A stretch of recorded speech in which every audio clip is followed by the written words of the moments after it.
Om Shanti and good evening to everyone. Many friends, but also many new ones. So I'm happy to see you all. And like my brother described, if we thought that 2023 just kept having surprises round the corner and you couldn't imagine things getting worse, but they're getting worse and worse. And what does 2024 hold? Probably a lot more of the same. And so I think that until the world changes, and yes, I hold a vision of a better world ahead, and that's why I keep going with meditation. When I started my journey, I was able to meet the founder several times. I was very fortunate.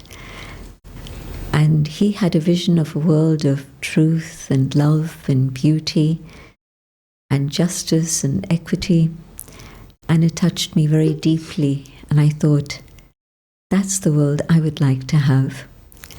And so he said, well, you can come in and help. And the invitation to come in and help is still there. Because together we can make the world a better place, definitely. And that's not just a line of a song, but it's the reality.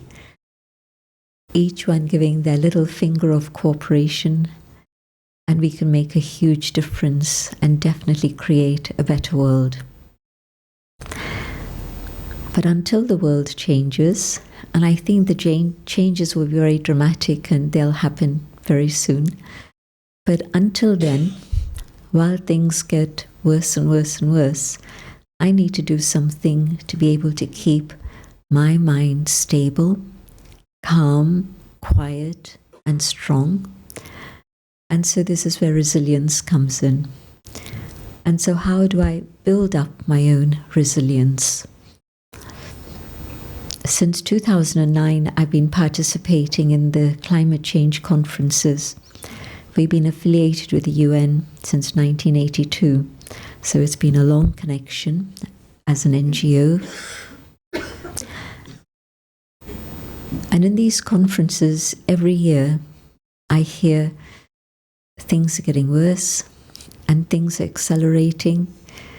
Things are moving at a faster speed than we could have ever anticipated. So that's been the story that's gone on. And the climate change scientists almost give up and say, well, we've been telling the governments the story for years, decades, since the 70s actually. And the governments aren't listening. People around the world today are listening.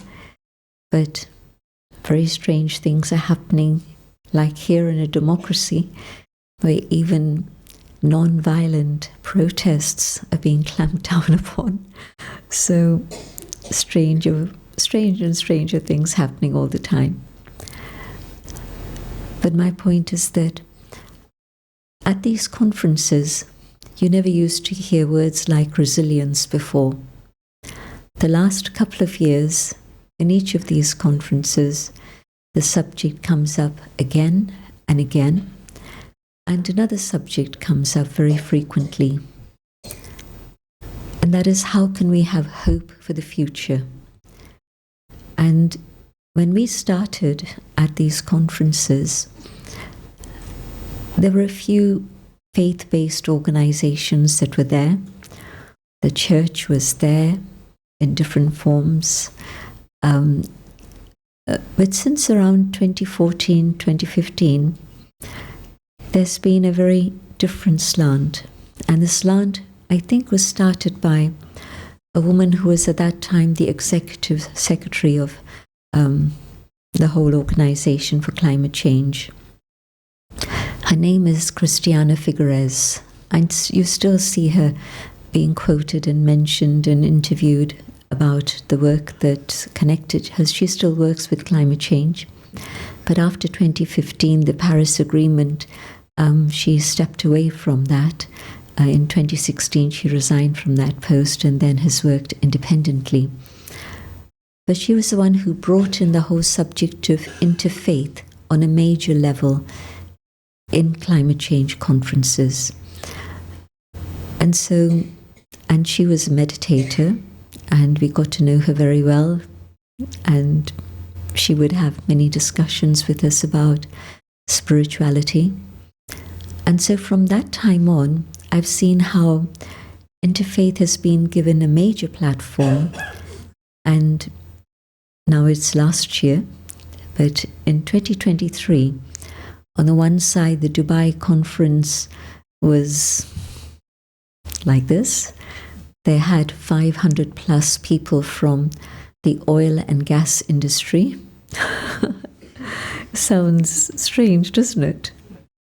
Here are the climate change activists saying no oil.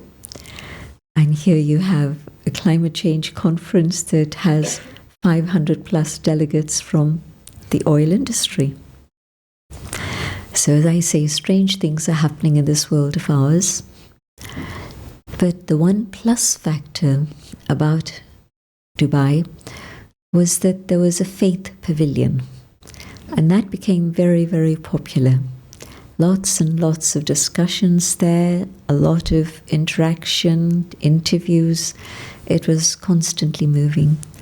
Brahma Kumaris had participation in 60 panels in the space of 2 weeks. And there were 15 of us with different skills and specialities, but we had a platform 60 times. It shows you how people today are looking at the whole subject of the environment from a very different lens, and that is from the perspective of religion and spirituality, which was not the case when Brahma Kumari started going in 2009. As I say, it's been a gradual development.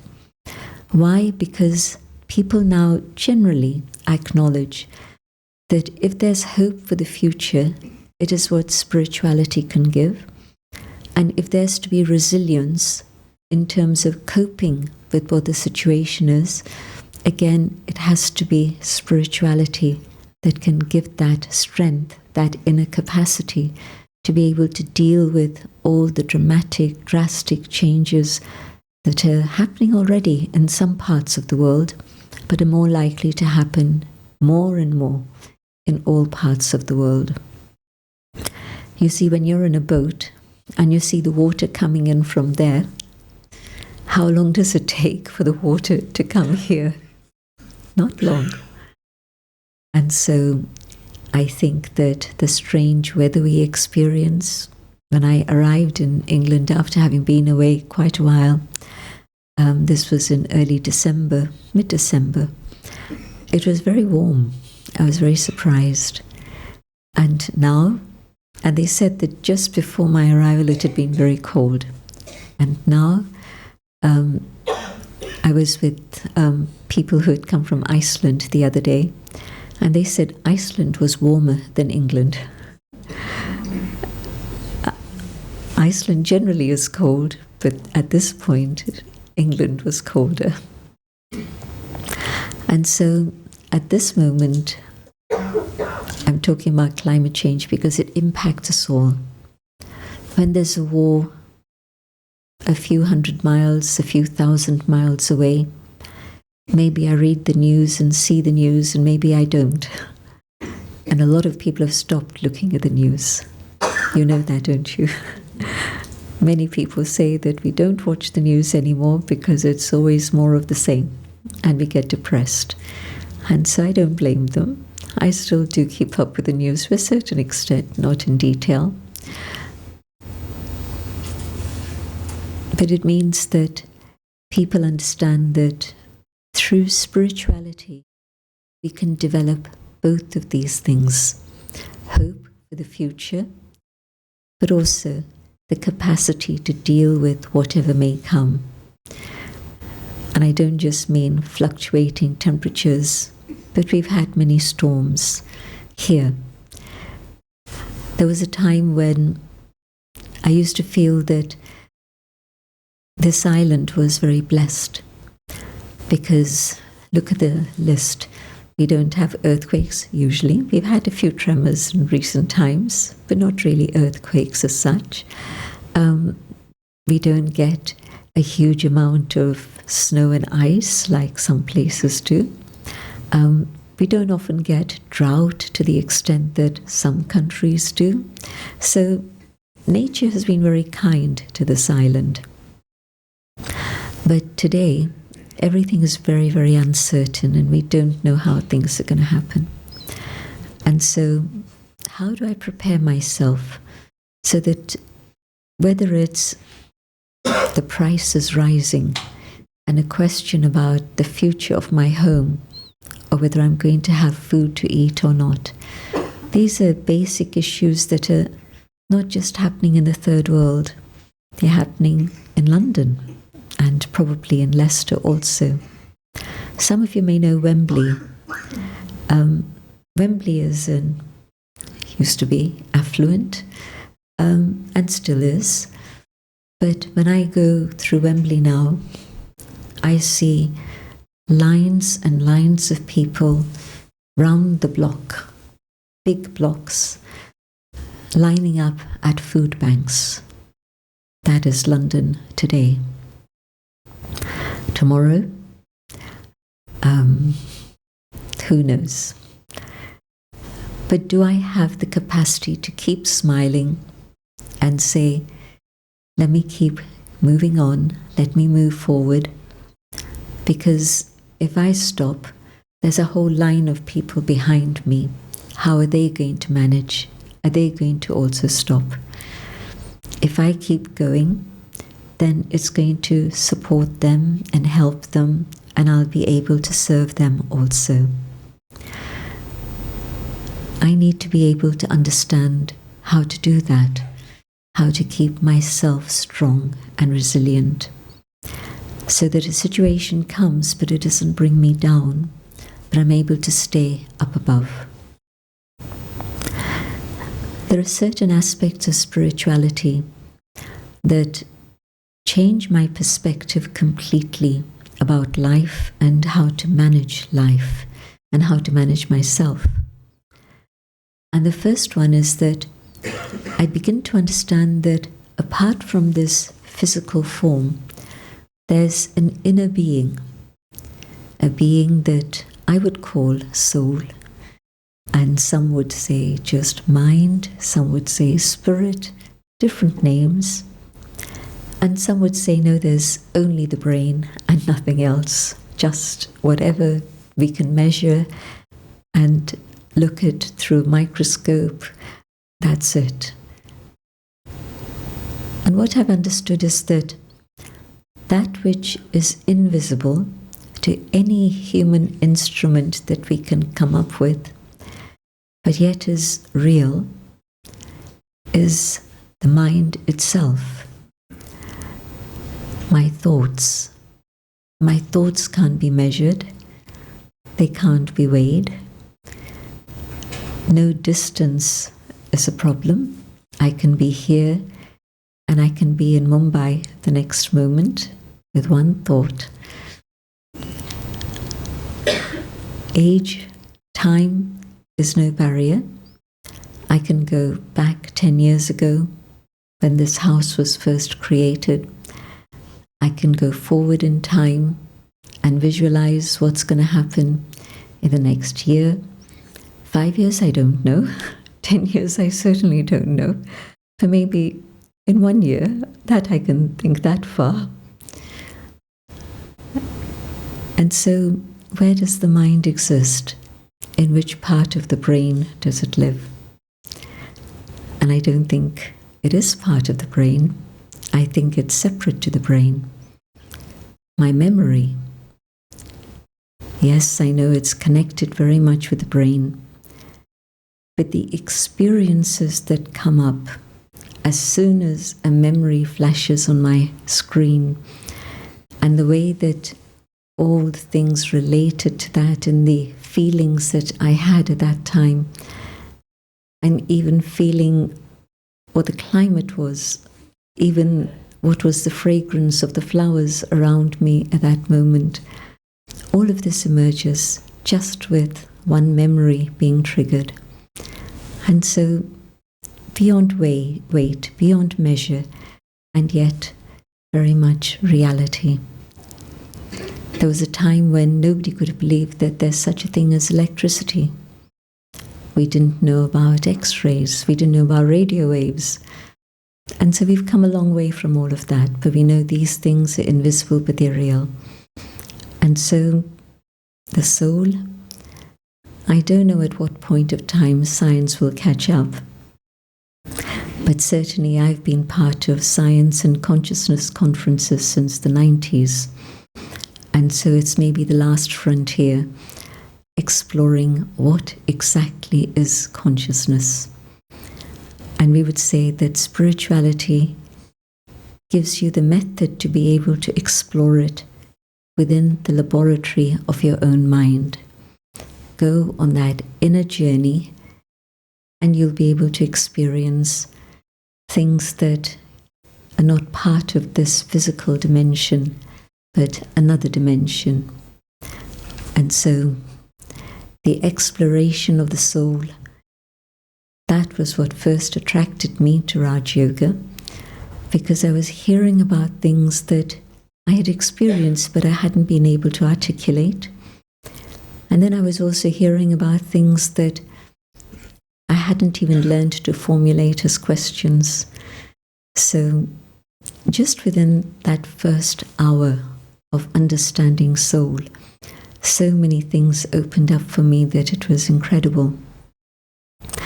But experiencing the soul and knowing that although there is life here, but I can actually have that experience of stepping out and looking back and seeing this and being able to understand more and more deeply how all of this works in here has been a very beautiful journey. And it's this experience of how a soul exists without beginning and without end. And so this is true for all souls. And so the word we use is eternal. No beginning and no end, but a cycle. A soul moving through a cycle, a soul that is eternal, immortal, and all souls are this, every single one. And every single soul is unique. Our faces might sometimes be a little similar, or even identical sometimes, but the soul isn't the same. I know a couple of sets of identical twins, and still today I have to remember this is Michael because he's wearing these glasses, and this is Joe because he's wearing these glasses. But tomorrow they change their glasses, and so again I have to recalibrate. But when they start speaking and their personality comes through, then really they're very different personalities. And so one of the most incredible things about nature is the beauty of the eternal, unique soul that each one is. And when I feel this, thinking about it intellectually is half the journey. For the other part of the journey is experimenting with that idea that this is who I am and experiencing it. And then I say, yes, I know that I will never die. I can say that with confidence. This body has come from dust and will return to dust, but the soul will never die. It is eternal. And that not only gives me hope, but it gives me great strength, great courage. Whatever is going on, it's going to pass. Nothing stays the same forever. Nothing. Human beings certainly don't stay the same forever. You have a connection with someone today, and it's very warm, very close. Tomorrow you're in a different land, a few thousand miles away, and maybe you meet up again. And there have been so many experiences you've been through, they've been through, Maybe the connection will still be warm. Maybe it'll by now be cold. Who knows? But never mind distance or anything like that. You're on the phone one day and you feel very close to them. You meet them the next day and you don't know what's happened and you don't feel close to them anymore. But not even just the difference of 24 hours. I look at myself. One moment I'm very hopeful, and the next moment I hear some news and maybe I feel a bit despondent. And so thoughts and feelings change all the time. But everything changes, not just thoughts and feelings. The body changes, physical matter changes, everything. It's a world of constant change. And that actually is again a cause for hope and resilience. Nothing is going to stay the same, which means that if today we're going through a particular challenging story, it's going to end and there'll be another beginning. One thing will end and another will begin. And the hope is that all the things we've learned today are going to help us prepare for the future. And I don't mean on an external level necessarily. I mean on an inner level. In the sense that if I've had an experience today that's taught me something, I carry that with me further. And it's a different experience, but the experience I've had, I carry with myself, and it makes things much easier for the future. I look back and I think when I was 20, I had more energy, I had a lot more of many things, but I didn't have experience. And today, the experience I've had, I wouldn't swap that for eternal youth. Really, every grey hair has been earned. Every wrinkle tells a story. So youth has its own beauty and power, but experience definitely is of great value. And so resilience sometimes comes from experience also. I've been through an illness and I came out of it. And I learned about health, I learned about nutrition, exercise, many things. And so today I'm much better at coping with health and illness than I was before. Simple example. But also connected with experiences, faith. How do I know that the soul is eternal? Well, I know that the mind is part of the soul. And I know that the mind wasn't created by something, because it's not a thing. And so the mind has existed before the body existed. And the mind will continue to exist even though the body will finish. And from time to time we have glimpses of past and glimpses of future beyond time. And so the body is stable in time, but the mind goes before and after and can experience many things. And so the faith that gives me resilience is that whatever we are going through now, we'll move through it and learn from it and come out the other side. After a period of darkness, there's always a period of light. And the world, humanity, has been through a long period of darkness. And so what's waiting ahead for us is a period of light. And that's not just hope, but that's just part of the natural cycle of the universe. After the night, it's natural that the day should come. The child who doesn't know will be scared, but the adult who knows that the day has to come. It's not a question. In the same way, philosophy in India teaches us that there's a period called Satyug and there's a period called Kaliyug. And the words are telling: Satyug, the age of truth, and Kaliyug, the age of death, the age of time, in which time is always a constraint, is the age of darkness, the age of the machine. The word Kal tells us all of these things.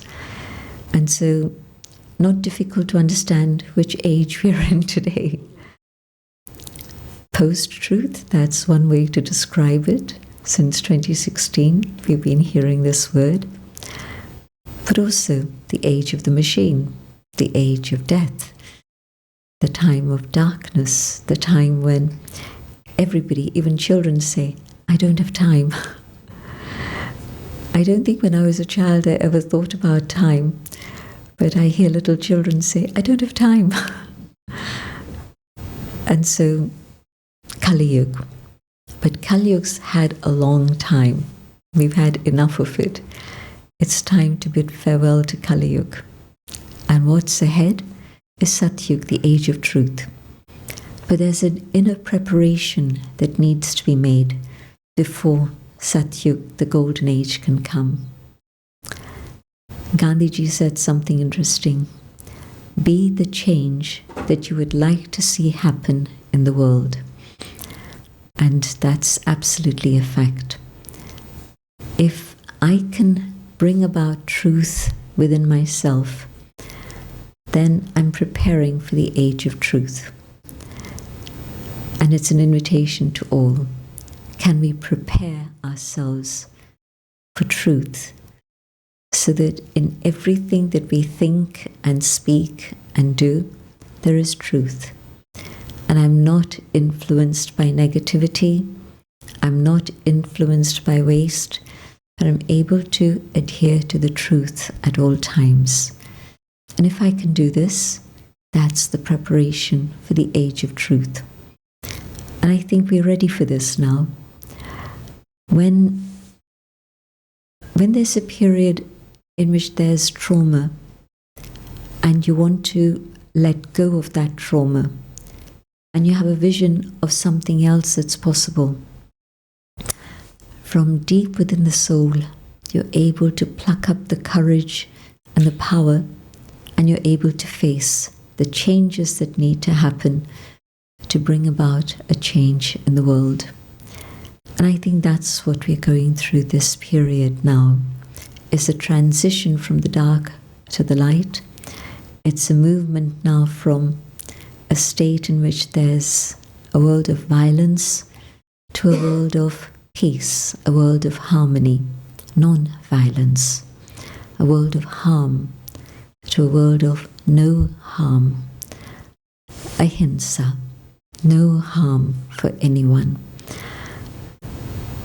Except that I on my own, or even all of us together on our own, can't do this.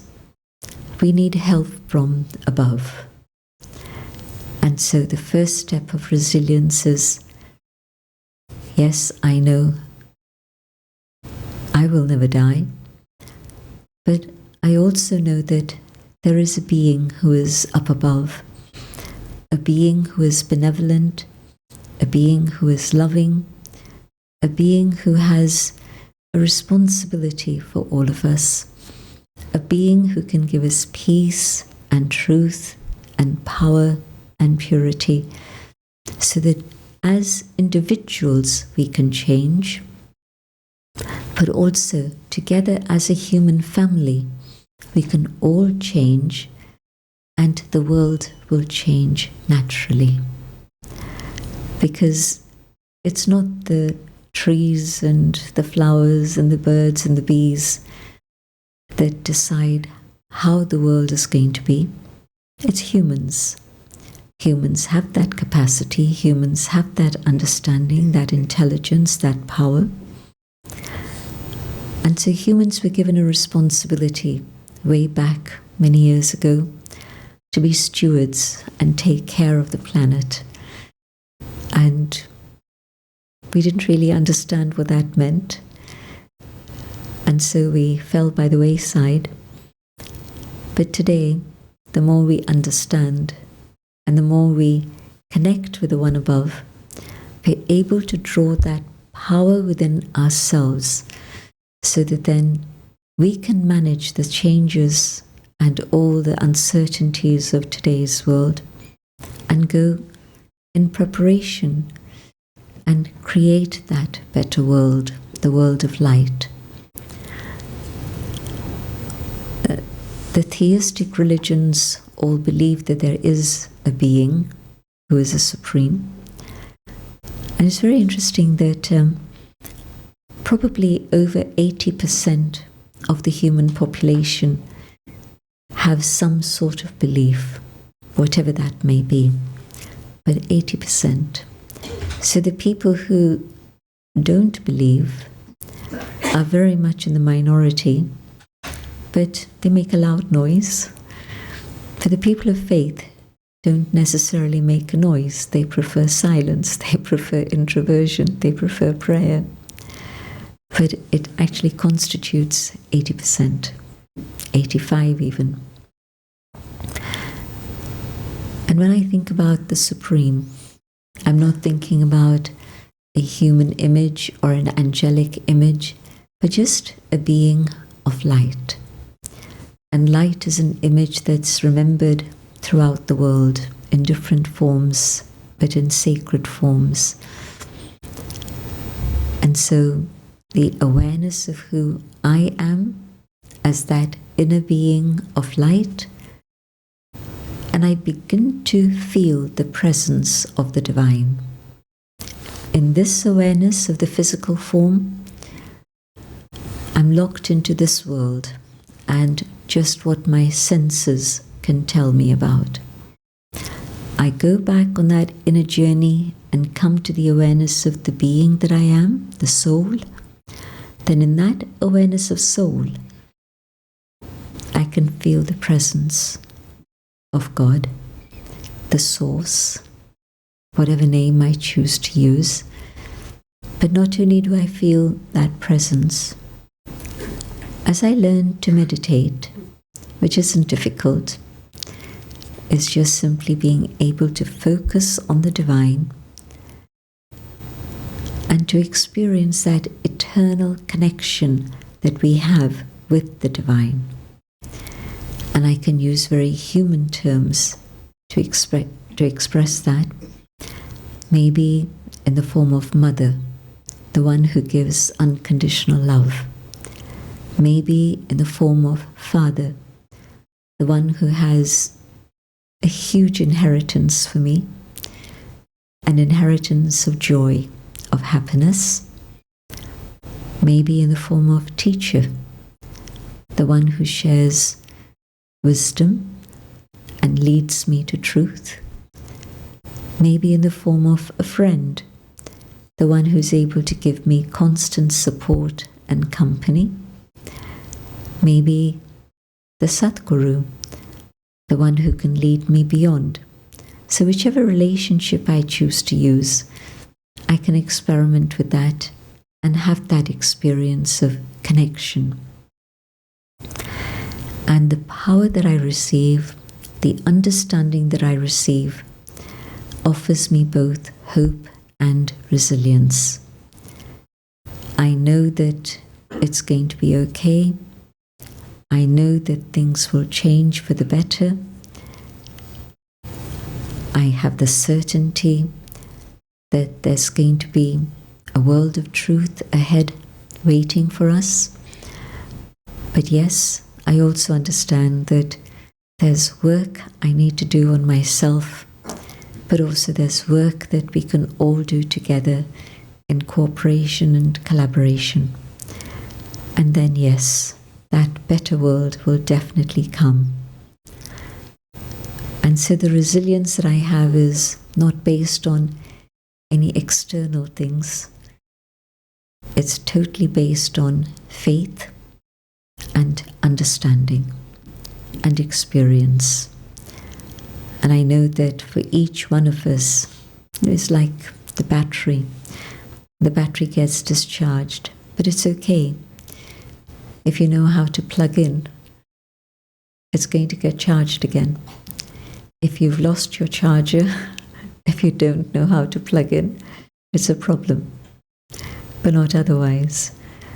And so when I know how to connect, I know how to recharge, I know how to, again, fill in the empty spaces that I feel within myself. And through that, I have the capacity to deal with whatever may come my way. And I know that instead of being in a situation where I'm asking for help, I'll be able to take help from up above and then be in a situation where I can offer help to others so that I can do something that can help another. Sometimes just the fear of the future paralyzes us. But when I understand that the future is whatever we choose to make, and if today I sow the seeds of good thoughts, pure good wishes for all, but also words of encouragement, inspiration, and support, actions that are filled with kindness and compassion, then I know that the future is going to be a beautiful one. But I also know that it's not possible to have a future that's beautiful for one and then sadness for 10 others. But it has to be a future that is filled with happiness and justice for all. And I know that that also will be a reality. There's a movement that's happening in the world today. How many people were into meditation 20 years ago? Not so many. Today it's become fashionable to meditate. It's a whole different scenario. 50 years ago, 60 years ago, who talked about meditation? I remember in the 80s, the Speaker of Parliament had come to one of our programs, and he spoke about how he was a closet meditator. Nobody today would say they're closet meditators. They're all happy to say, yes, I meditate.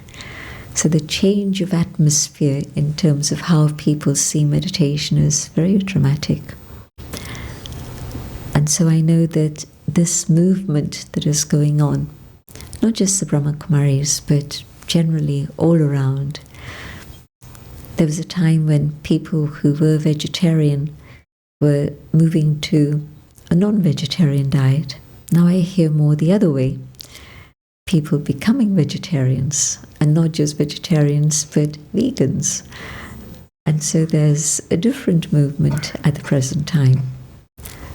There was a time when we thought of everything in boxes, and today we're looking more and more into a holistic approach, whether it's holistic approach in health, or whether it's in architecture or education, in so many different aspects of life. And so that gives me hope for the future in a very practical way. Apart from that spiritual knowledge that Satyuga is coming, but I see very visible signs of things moving in the right direction. And so resilience, yes. Faith in myself that I'll be able to cope. Faith in the divine, that I know that he'll be there to be with me, to help me at all times. Faith in the human family, that yes, we're all going to be there to support each other and help each other. And faith in time. Time moves in the right direction. It doesn't move backwards, it moves forwards. And the forward movement of time is a very beautiful one that's carrying us to the golden age, the age of truth. Let me stop here and see if there are questions. May I ask, your talk is very inspirational, and you talk about faith and the way mankind could use it. But mankind different people have different values, and you see it with all the trauma going on with the wars and things. So how could we bring people together if it's unity to go to one end goal?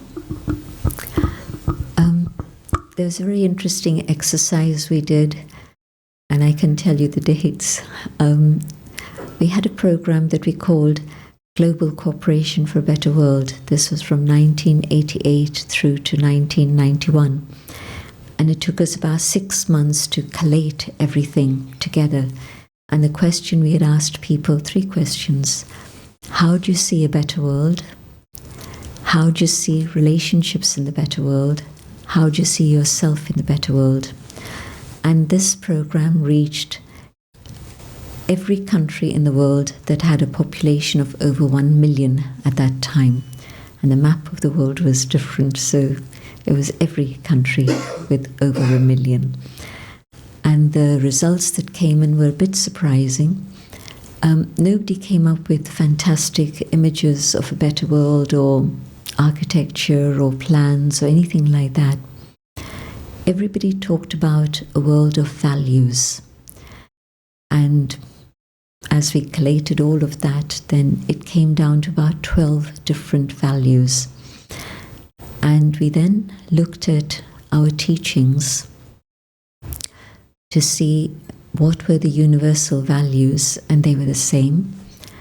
And a few years later, it was the 50th anniversary of the UN, and we said to them, can we give you a gift for the 50th anniversary, a book on universal values? And they said, whose values? And we said, universal values. And they said, show us. And so again, we went through all our teachings and came up with definitions of 12 different values. And they said, yes, this is universal. And so that little book was printed with the UN logo at that time. And since then, the book has been reprinted in different ways, bringing in workshops and various things that people can experiment with to experience these values. And so I'm sure that the bookshop downstairs would have this book. It's called Living Values. And these are the values that people across the world said were the values that they wanted. And so values in terms of people of faith, people of belief are the same. Then of course there are all the materialistic values, which are quite different. But the spiritual values, the values based on faith, are actually the same. Love and peace and honesty, responsibility, respect, things like this. And so if people actually go on that inner journey and come to the experience of the values that lie within us, and why we've come to this state in the world is because we lost contact with ourselves. And although we had prayer and rituals, essentially we lost contact with the divine. And so when I come into contact with myself again through silence and introversion, and I rediscover those qualities within myself, and I connect with the divine so that these qualities can be enhanced and emerge and be expressed, you have a better world. Thank you for that, Sister Genti, and very warm welcome to you. Always lovely to have you here. You know, it's a joy. I'm going to pick up some points that you mentioned in your presentation. Do you want to just see if anybody else has any burning questions? If there's any more questions, there's one person over there. Just raise your hands, please.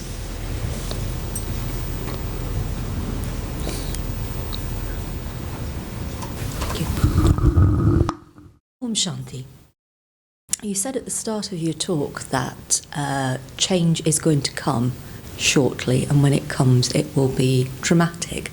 Can you explain that further, please?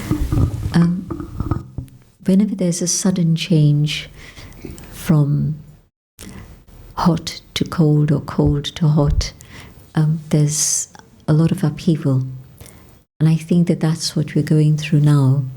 There's a lot of upheaval because on the one side, there's the energy that's carrying us upwards, and then on the other side, there's an energy that's bringing us down.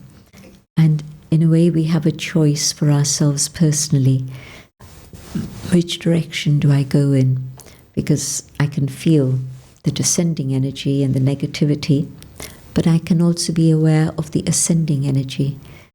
And so I think that at this moment, as I choose, and I choose the ascending energy, I want to experience that positivity, I want to experience the truth and beauty, and I make that connection with the divine. I'll first of all see the changes within myself. I'll also see the changes that happen around me. But this is happening not just to one individual, it's happening to 1 million, more than 1 million, however many people are interested in these ideas. And so we'll then begin to see the practical, external proof of that. Yeah. Just picking up on your point on spirituality, I mean, from your sort of presentation, your talk, it was pretty clear that resilience starts within the self. But a lot of people talk about being, I'm very spiritual. And sometimes people have this connotation of spirituality, you have to renounce things in life. And that's a sort of line that people are not prepared to sort of cross over. So what, in your definition, is spirituality? For me, spirit is the soul. And so spirituality, first and foremost, means to know myself.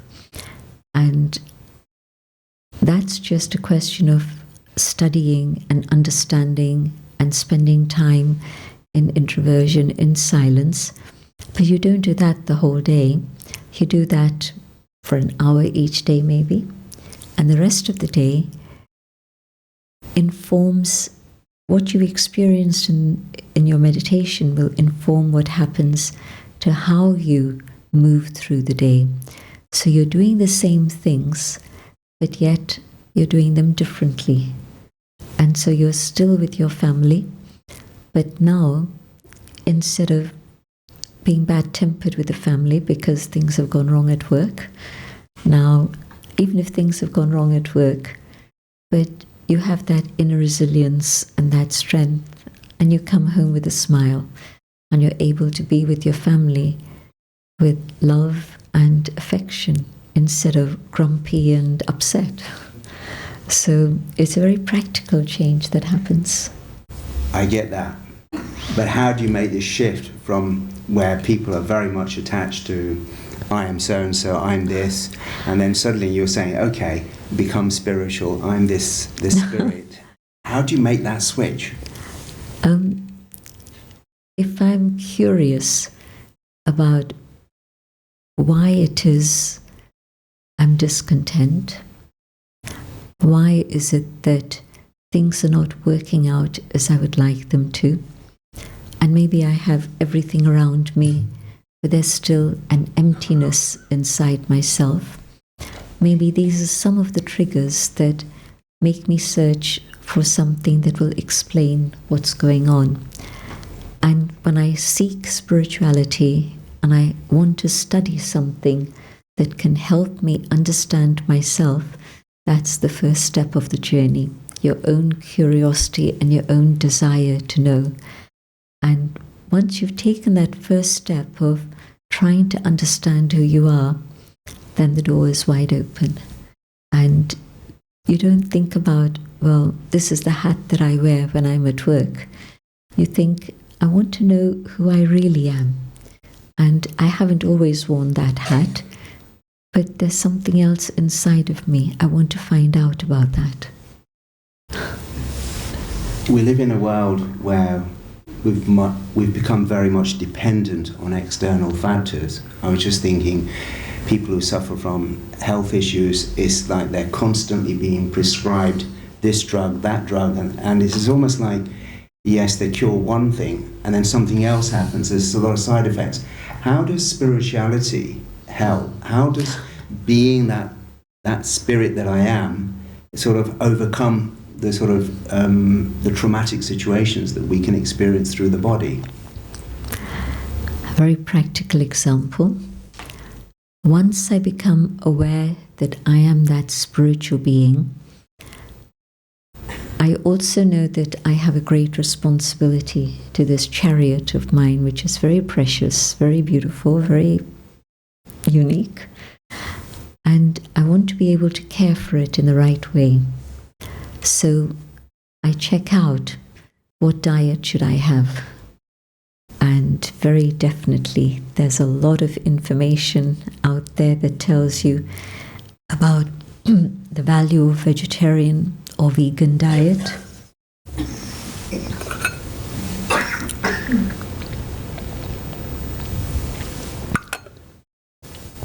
There's so much information out there about the impact of diet on health, other things about how to boost your immunity.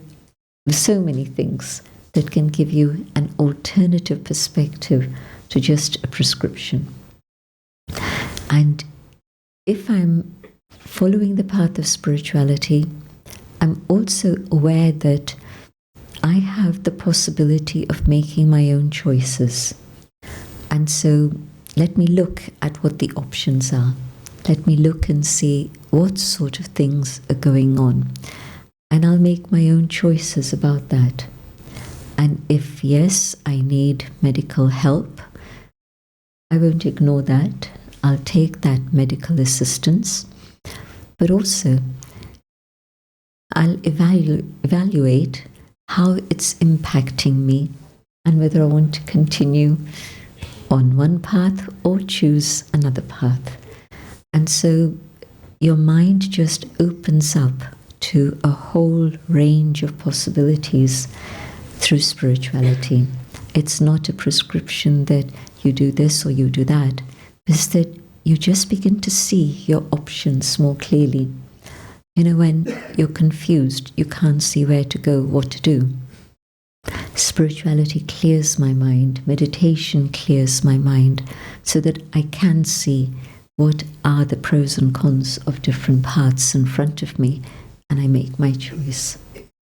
Is this the way you were talking about, a more of a holistic approach to life? It's, you know, sometimes in today's world, it's either or. And, you know, we're confronted by some very difficult choices. So how does this help in a more holistic approach to sort of building that inner resilience that I need to cope with the change that's happening inside and also externally? Most people have lost faith in themselves. There might be ego that jumps up, but then deep down inside, there's a loss of belief that I have that inner wisdom that can guide me. And spirituality means soul consciousness, connection with the divine, and to know that there is an intellect that I have, a buddhi. I have a buddhi, the power of discernment, to be able to see what is of value for me. And I'm going to be able to, through that inner truth, be guided in the right way. Just moving on now, you mentioned about the mind, and sometimes you can sort of recall some things of the past and you can project yourself into the future. I had a very a sort of personal experience last year. I sort of banged my head. I just blacked out, and I hit a radiator, and I had to be rushed up to A&E and bandaged, and I sent a photograph of myself to my family. And my grandson said, "Oh, Nana, you could have died and you could have become a baby again." And I thought, wow, where has that come from? So is this sort of like a memory track that's in the self? Where has this come from? Especially in little children, there are very often traces of past birth experiences. And in Western culture, we say, nonsense, forget it. And we don't allow the child to express itself. And so everything gets shut down. But where in India we know that there is past and future existence in that way, we encourage the child to tell us, well, tell me more. What do you know about this? And where people have checked it out, then they found that, yes, there are traces of truth. They can trace the whole story. There's a man called Professor Ian Stevenson who researched the whole subject of rebirth, a subject he called parapsychology, and came up with lots and lots of stories, essentially from India, a few from the West, but very few. So it's not that the West doesn't have rebirth, but the things that a child speaks about in a very natural way are either rejected or ignored. And so there's no encouragement to be able to understand what's going on in that way. But in India, where it's encouraged, you get a lot of evidence. Now you're offering a sort of a new, is it a new sort of approach to approaching life, or is it, it's actually the original way? Because, as you said, in the East it's commonly accepted that you're a soul, but in the West, it's like, where's the evidence? How can I be that spirit that you're talking about? I think that this is ancient truth that we've forgotten, and we're again becoming aware of it. My interest at the moment is the environment, and so I'll just follow that through. Even 60 years ago, when I was a child, I know that in India, people lived more in tune with nature and in harmony with nature. And my own mother, when I was very little, she tells me the story, that she tried to feed me eggs because the doctor had told her this is the way the child's going to be healthy. And so she tried, and I couldn't take it. And my grandmother was vegetarian, so she told my mother, well, let the child eat what it wants to eat. And so my grandmother then started feeding me vegetarian things, and I could take that. And so today, if a mother's trying to feed a child and it's rejecting something, then the doctor will say, well, take this medication, take that medication. But there are mothers who are now understanding that there are more natural ways to deal with things than just the prescription. There are doctors who understand that, yes, I've got my degree and I've got all that scientific training, but there are also other ways to look at any situation. So definitely there's an ancient tradition that we've forgotten, and people are now beginning to be aware of it. In agriculture, for example, again, agriculture without pesticides, without fertilizers, all of these things. And there are people experimenting with this in agricultural colleges that are doing the research that's needed to verify, validate all of this. But these are ancient traditions, and from just 1,000 years ago, not 5,000 years ago, but just 1,000 years ago. So in modern history, in a sense. So you said you meditate, because you gave the example, an analogy of the soul like a battery. So what do you exactly do when you meditate? How do you recharge your batteries to cope with that world out there? Should we have an experiment with that? Yeah, I think that'd be great. Okay, then there won't be any more questions. Because I may introduce that, because I want to bring the element of God into this, because that was quite, it's quite profound in your sort of your talk. And I want to say, how do we connect with God then? Okay, let's experiment. Okay. Why I say that is because usually after meditation you don't want to go into questions. So I'll speak my own thoughts as I meditate and invite you to follow these ideas. Letting the body sit quietly, I reflect on the things I've been hearing about, and I go on an inner journey. I visualize a spark of light in the center of the forehead. just in front of my brain. And as I focus my thoughts here, I'm drawn deeper and deeper inside. And I come to a space of stillness. And in this stillness, I become aware of peace.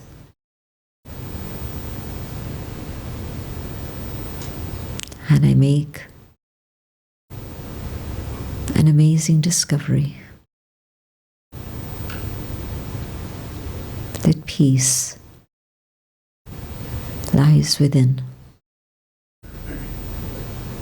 Peace is who I am.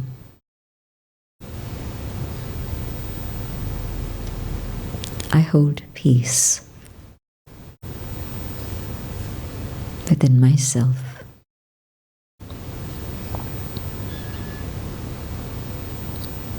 And in this awareness of peace, I sense the presence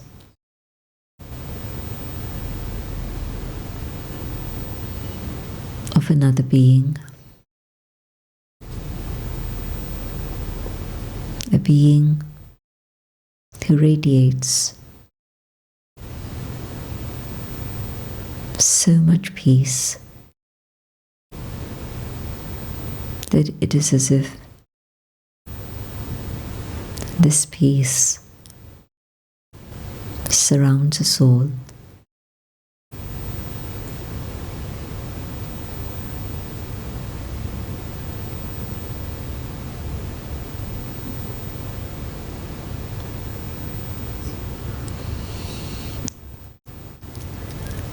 The peace that I'm experiencing comes from the source, the divine. I connect with the source just simply by focusing my thoughts on the Supreme, the being of pure light.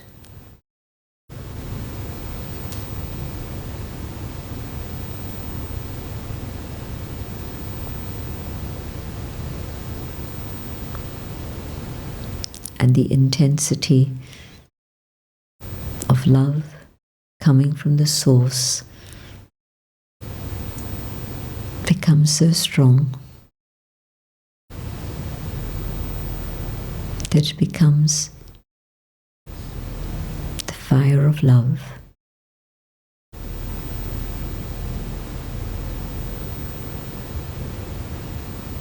In which the alloy that had been mixed within the soul is removed.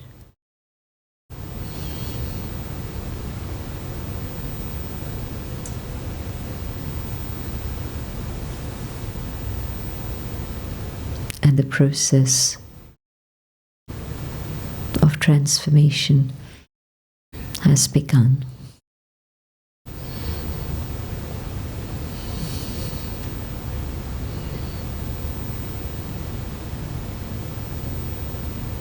Just as I discover peace, I discover my own original nature of love,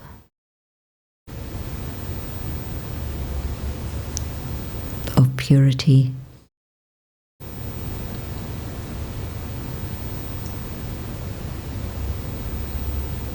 truth,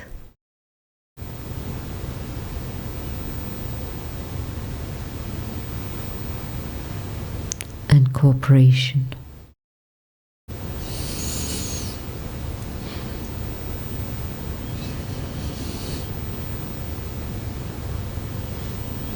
God's light reaches not only either soul,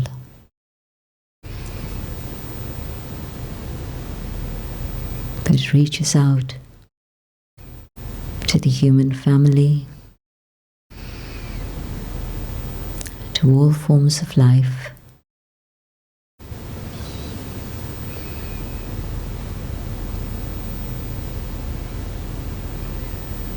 to nature itself, to the elements of the earth.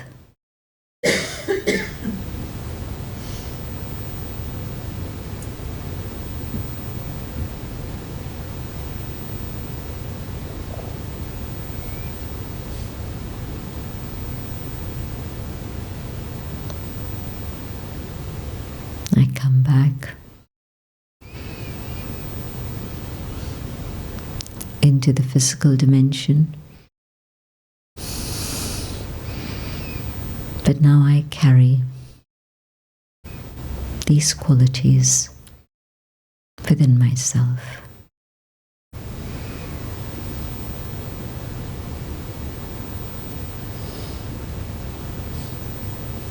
And I use these qualities in all that I do.